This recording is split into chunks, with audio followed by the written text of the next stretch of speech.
What's up, guys? Welcome back to Newswave. So the Switch 2 updates continue along with new details actually around the user experience, what you'll see when you first turn the system on, as Nintendo has shared a number of official screenshots that not only gives us a look at that, just that default UI, but also the Nintendo Switch application that you have on your Switch now, but is set up a bit better for next generation. And we have an update on expectations around pricing for the system when those pre-orders do eventually return. We'll go over all of that here today. Also, we are going to be talking about Sony, as the PlayStation 5 has actually gotten more expensive now, with price increases being announced in certain regions, showing just how weird of a generation this has been. And it looks like Take-Two is gearing up for their big Mafia release, and seems that the release date got out there a bit early, and it's setting up, I think, a pretty good holiday time period for them, especially if GTA 6 is there. So if you guys enjoy these videos, make sure you hit that like button, helps out a ton. And if new here to the Spawnwave channel, make sure you subscribe down below. And of course, members for the channel do get Newswave early. If you would like to learn more about that, click the join button or the link in the description down below. And we're going to start today with Prototype, which is a title for a game I didn't think I'd hear ever again at this point. It's been dormant since, 2012 at this point? Although I guess 2014, Prototype 2 got moved to, PS4 and Xbox. I'm thinking of, the first one. That was 2009. Like, the golden age of Xbox 360 and PS3, especially when the PS3 started really moving with the Slim. But the 360, that was like dead center of the generation. There were some classic franchises that were formed at that time that we still look at fondly even to this day. Well, it seems maybe Prototype could be in the works right now. A new one. We can see this posted up. This is over on Insider Gaming, who says that a user claims that the game will see Alex Mercer return as its protagonist. Gameplay reportedly features shape-shifting and transforming into other people in order to infiltrate areas, and it'll be based in New York City. Now, the user in question, Bigby, was reached out to by Insider Gaming. The quote they said was, "It was a YouGov survey which asked me to sign an NDA." Well, it didn't go over so well. It did age well there. "And confirmed that I would not disclose the contents. It then confirmed a series of features that upcoming games will include and how popular this was with me percentage-wise. It was not a playtest, but did specify that these features were already planned as part of upcoming games." I think originally it was looked at as a playtest, but no, it just seems like it was more standard survey. However, it was alluded to that these features were already planned for a future release. So I guess we'll see. It would be Activision, and then I'm not sure who would be developing it.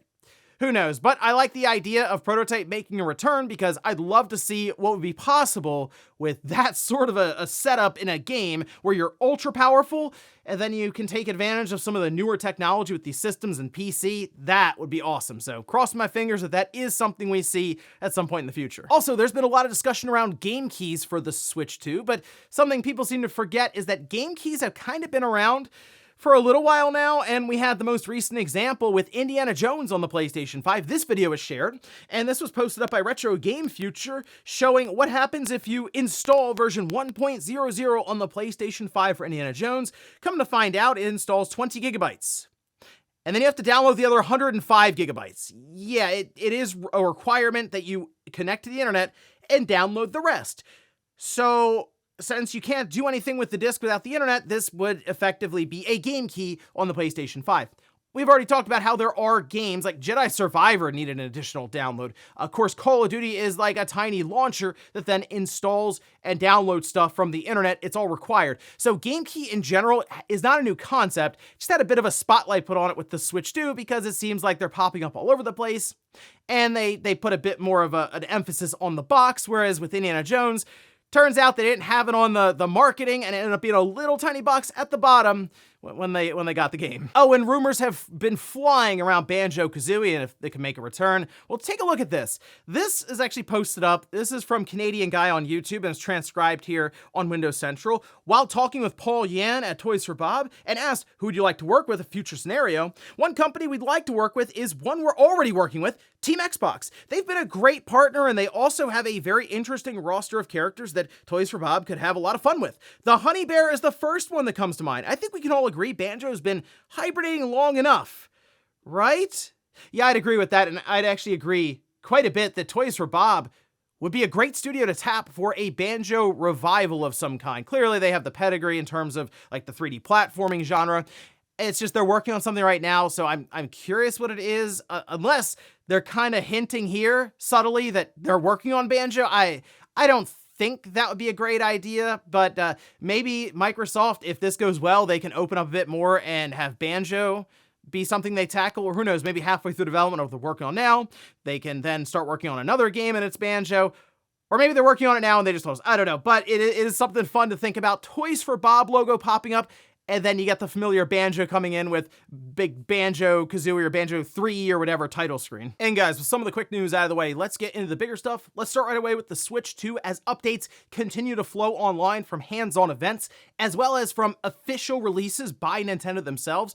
Remember, they do have that Nintendo Today application, and they have been pushing new looks at different games, or even just the UI in general, as well as when posting videos on YouTube. And recently, this has been through their Nintendo Japan account. So take a look at this. These are several screenshots that were posted up, and actually Nintendo Life had them all here in a nice gallery to take a look at easily. I'll have this link down below if you want to have like your larger resolution shots you can have on your screen there to kind of go over. But the first one is indeed the main UI, the screen when you first turn the system on.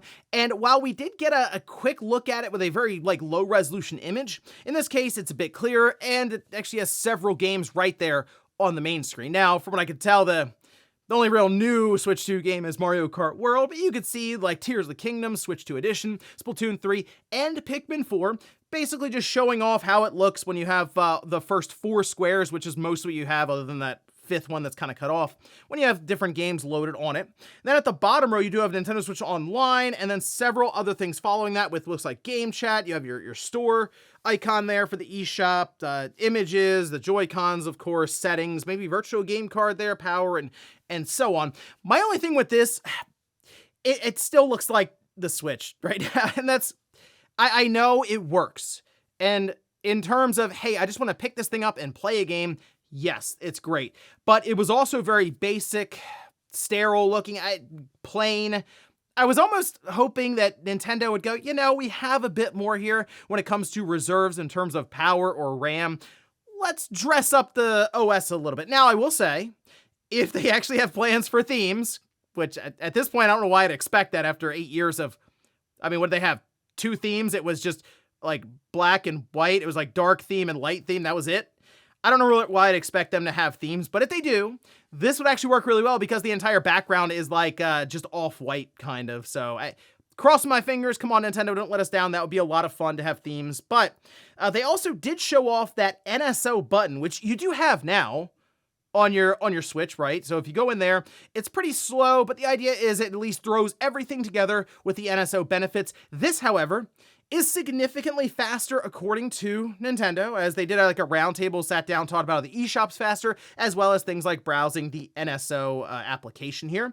And actually the one screen where it has everything set up with the systems at the top, and that of course includes GameCube, Game Boy Advance, N64, Super Famicom, Game Boy, and then Family Computer, or the Famicom, NES. Then right below that, you have all of your games that are listed, and it should be pretty easy to cycle through by year or sort it by title, most played. Like, this is cool because I don't really use the NSO app right now on the current Switch because it's just a pain to navigate. It's easier to open each application on its own. However, keep in mind that then also takes up a spot on your main screen. So if this is something that is more used and would eliminate the need to just have an entire row of these red backgrounds with the controller for each application there, I think that'd be awesome. And I think it'd be better just to roll it into that, and you don't even need to say go to those any of those on each game icon there. You just go into this app and can start launching it. Now from there are questions around pricing for the Switch 2 whenever these pre-orders go live, if we're going to see the price increase in some way. Now right now it's kind of like almost half and half from what I've seen online. I did run a poll though, so we'll get better numbers as to where people are right now with this whole thing, but we can see this was posted up. This is over on Forbes. It's a bit of a correction, it seems, from DFC Intelligence CEO David Cole when it comes to the confusing wording in the reporting referring to the 20% figure regarding the Switch of the broader market, saying in the case of the Switch 2, we believe much of the 20% increase was already baked into the $450 price. It's not likely Nintendo will raise the price, and if they do, we don't expect it to be 20%. Also, much of that increase is in the form of not discounting prices. So not necessarily a price increase, but where we would model a 20% decrease in the next year or so, we would have the prices holding steady. So not only with the system itself, but also the games. That's a hot topic right now, is the fact that Breath of the Wild is still full price, and then you tack on the Switch 2 enhancement patch is $70 total. And oh wait, then you got the DLC and it's $90. You kind of see what they're getting at. Hey, if the prices for a lot of their stuff doesn't depreciate over time, it can make up for things like, okay, we'll eat a little bit on the pricing when it comes to the current tariffs, and we'll make it up on the back end with software, which, to be fair, is kind of how it's always been when it comes to console launches. Outside of Nintendo, who does like to make money on the initial console sale. In this case, though, they might make an exception here for just some wild circumstances. But I guess we'll see. Hopefully this week. We're cutting it close, as I mentioned, with retailers. Nintendo is looking for May 8th to take pre-orders. So we'll keep an eye out and see if we get any more news. And of course, I'll keep you guys up to date. Next up, let's talk about Marathon that got a full reveal over the weekend to just mixed results. In fact, if you look on the most recent gameplay trailer, it's like 17,000 upvotes, 12,000 downvotes. It really is close to that 60-40 split right now. And I gave some more lengthy thoughts on what I saw here with Bungie and kind of where I am right now with them, just as a studio. I think they've kind of lost me a bit now, but I'm also still living in the old days of Bungie when Halo was their main focus. Even kind of Destiny, actually, when that first showed up. But when it comes to Marathon, I have some of the details here for you. We can again see some of the trailer. And it is a team-based extraction shooter. That's where you scavenge remains of lost colony for glory and fortune. Basically, you will drop into a map with a bunch of other people. So teams of 3, 18 people on a map. If you die, you lose what you had on you, and the other person come in who took you out and can then just take all of your loot, and that's it. So I understand there's going to be people who are like, I don't know if I really want to do that. And that's kind of the issue that extraction shooters can kind of find themselves in. It's definitely catered more towards we'll say, hardcore, skill-based audience in general. Not really the casual audience necessarily. It will punish you if you just drop in and die over and over again, basically. Now, it is coming out on PlayStation 5, Xbox, and PC on September 23rd, which, by the way, same day as Borderlands 4. I don't know if there's that much crossover when it comes to these audiences. I mean, they're both first-person shooters, one more PvP focused, one more PvE focused. Maybe. This will be a premium product, though, so it's not free to play, but also it's not $70. I would expect this to come in at the $40 price point that we've seen Sony kind of test with some of their live service releases. Looking at 3 maps, 6 runner classes at launch, and of course, more in post-launch content. Now, you hear 3 maps. To my understanding, when it comes to extraction shooters, the maps are much larger than what you might be picturing with something like an arena-style shooter, so keep that in mind. Plans to support the game, though, are new maps, weapons, characters, and more as it goes on. Now, there was something else that popped up when it comes to proximity chat, as it appears it will not be supported. This was the explanation here over on PC Gamer, saying Bungie is interested in the idea, but it has to factor in the capacity for it to create horrendous experiences. An additional wrinkle is current EU law, which means players need to be able to instantly block problematic players. Now, the obvious thing here is when you turn the game on, it's already set to off for proximity chat, and you toggle it on. I'm not 100% familiar when it comes to the EU law that they're referring to here. They say you have to be able to block annoying or problematic players, will say immediately. So maybe it's something they have to work out in the game itself when it comes to the menu system or just the code, and being able to just immediately mute somebody if they get a little too familiar with you after they take you out and then take all of your loot and leave you with some choice words. But the Marathon thing, we'll see. I'll give it a shot at the very least, just to try it maybe in the beta. As far as I understand, there is an alpha that'll be happening here in the coming weeks, and I'm sure we'll get more impressions from that. Next up, let's talk about Sony raising the price of the PlayStation 5 in certain regions. That's right, we're 4 years into the generation, the prices keep going up, because this isn't the first time we've seen the price of the system increase. It's a weird generation right now. But let's take a look. This is over on PlayStation Blog, where they say, with a backdrop of challenging economic environment, including high inflation and fluctuating exchange rates, SIE has made the tough decision to raise the recommended retail price of the PlayStation 5 console in select markets in Europe, Middle East, and Africa, Australia, and New Zealand. The updated PS5 prices are effective starting April 14th, so now. They didn't give you much of a heads up, go figure. They don't want you to go out and buy it right away now at the lower price. They want to just be able to change the tags overnight when you get this. Anyway, if we look up and down the list here, we have Europe, The PS5 Digital Edition is at $499. No pricing changes for the standard PS5 with the Blu-ray disc drive and stuff included. The UK is sitting at $429. That's, again, just the digital edition. No pricing changes for the standard PS5. Australia, we do have effects on both models. However, the standard PS5 with that disc drive is $829. The PS5 Digital Edition is $749, and in New Zealand, the standard edition is $949, and then the digital edition is $859. Now, after going through exchange rates and stuff, which I know it depends on where you live and what the actual median income is in there, and I get it, but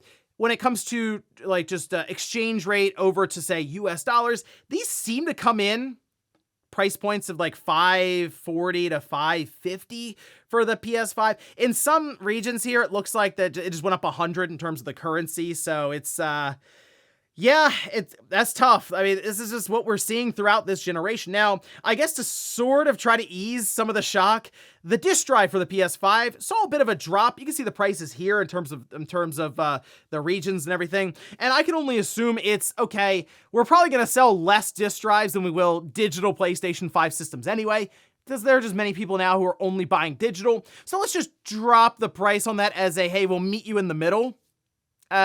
I don't know if that really works so well here. A lot of people just seeing that the prices have increased on the PlayStation 5 multiple times this generation. This isn't the first time this headline's gone around, and it's just, it makes you really think about the PlayStation 6. Now, there's no price increase on the PlayStation 5 Pro, which that's the one you would keep an eye on, because if that goes up in price, it's over. Like the PS6 is, that thing might actually be $1,000, which would be crazy.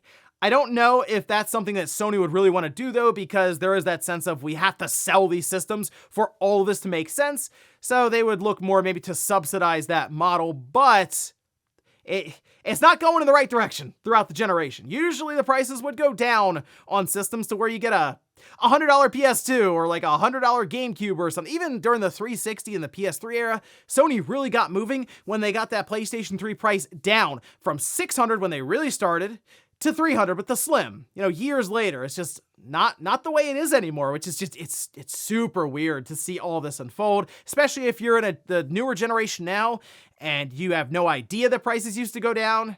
Yeah, none of this is normal. I'll just say that. But we'll see what happens with the PS5 specifically in the US. I'm curious if Sony has to cross that bridge where they have to start raising the prices here, because that is certainly something they want to avoid just based on the markets right now that they're focusing on. And in our last bit of news, let's talk about another Take-Two release, and that's Mafia: The Old Country, which the trailer for that looked awesome.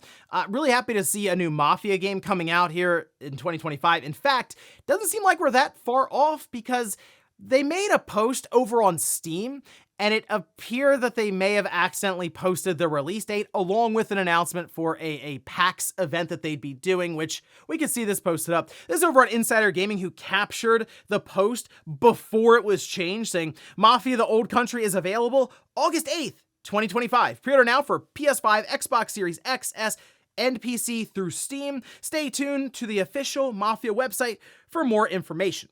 Now, they will be holding a live stream at PAX on May 8th, and they'll be talking about the past, present, and future of the franchise, which they say spans a whopping 23 years. So, yeah, it just seems like they accidentally made that post ahead of this PAX event where, yeah, they'll probably be announcing the full release date, big deal about it, special editions, retail release, all that stuff, right?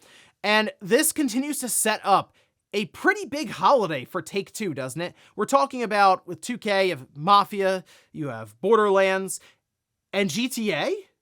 That would be 3 big releases, and let's say GTA 6 is November, okay?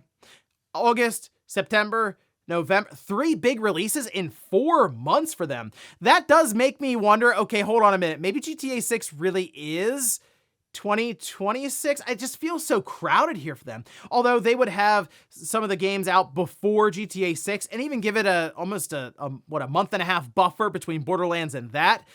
So we'll see with GTA 6, but I will say that feels like it's getting down to the wire. It's like, okay, are you guys going to do something with GTA 6? Because we see Mafia prepping its announcement for its release date.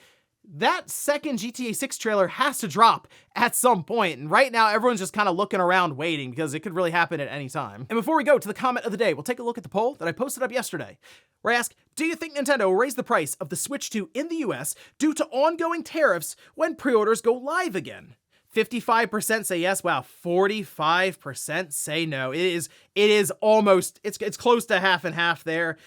Ooh, people are in the comments like, I really hope they don't. I want to keep it where it is, 500 with the Mario Kart bundle, which that seems to be like the one that a lot of people are honing in on. And it makes sense. You get Mario Kart for 50 instead of 80. So yeah, you'll save 30 bucks. The digital version though is where I'm like, I kind of want to have that red Switch 2 cartridge for Mario Kart, especially since all these other third-party games are just coming out as, oh yeah, we're game keys. Like, it's not all there. They still got a red cartridge. I'd rather have everything there. So for me, the one that's obvious is Cyberpunk. I guess I'll get that, the 64 gigabyte cartridge. We'll cut it open and take a look inside the, well, I mean, we've done that before with actually Witcher 3. So yeah, why not? Let's take a look at what they had there with Cyberpunk. But yeah, I'm hoping they come back. It's all the same, 450, 500, and we're set up and ready to go with pre-orders, and then we can make that sprint towards June for that release in the first week. And we'll finish up with the comment of the day as you're seeing here. This is from the Does, who says, I'm glad people are buying out microSD Express cards. It's really going to bring competition to the microSD Express market and bring down the prices. Yeah, I really had no reason to buy one until now with the Switch 2, although maybe some of the PC gaming handhelds we're seeing would also start to kind of move to that a bit. But for the most part, even when it comes to recording in 4K with cameras, you can get like the SanDisk Extreme cards that aren't as expensive really as microSD Express, and they work just fine. So this would be the first real application for me to buy these SD Express cards. And yes, you're right. There's gonna be a mad rush for them. Like, there's gonna be so many people looking for these SD Express cards over the next several years for the Switch 2 in particular, which means more companies will indeed have a reason to create them, brand them, and sell them, which means more competition and prices will come down. Look what happened with SD cards just over the last, really the generation for the Switch. They started out incredibly expensive for larger capacities, and then over time, we're looking at a 1 terabyte like, yeah, maybe I might click buy, we'll see. It's not that expensive. Whereas back in the day, it was like, things like hundreds and hundreds of dollars. So that's what I expect for the Express cards as well. Probably in a couple of years, we'll look back on this time and be like, man, remember when they were $200 for 1 terabyte? Psh, things like 40 bucks now. And ladies and gentlemen, that's gonna do it here for Newswave. If you enjoyed this video, guys, hit that like button. If not, hit the dislike. Leave comments down below about everything we talked about here today. If you missed last week's Newswave, I'll leave it up here in a card. Or maybe you want to hear more about how the Switch 2 is more powerful than basically everyone was expecting. I'll leave that right below it. Thanks guys for watching, and I'll see you next time.